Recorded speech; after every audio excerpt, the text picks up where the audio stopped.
Friesen Lake was still and deep, nestled with the quietness of a prayer in the middle of treed hill country. It shimmered on the far edge of Shepherd's Hill, a Pennsylvanian Amish church district. Chilly water lapped the rocky shore, and the pebbled lake bottom sank in quick decline down into the water, disappearing into crystal depths. With its deepest point at 90 feet, where an underground spring fed the lake, even the summer heat never completely warmed the water. But that vast, sparkling expanse was tempting all the same, and Beth Peachy longed to swim.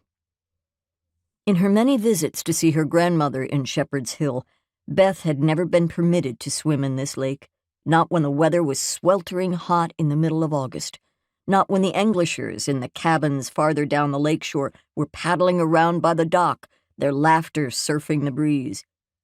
Mammi had forbidden swimming in this lake.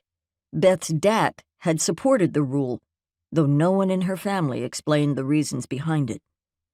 But that was what her family did. They kept secrets. Dat had never spoken about his childhood here, and there was no explanation for that either.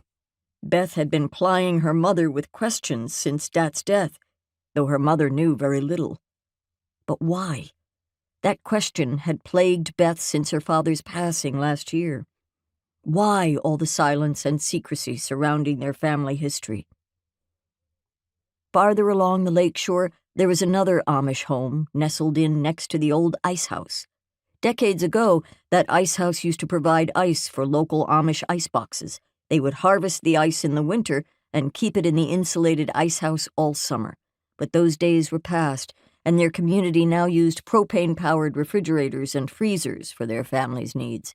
The Lapp family owned those cabins beside the lake where Englishers liked to stay,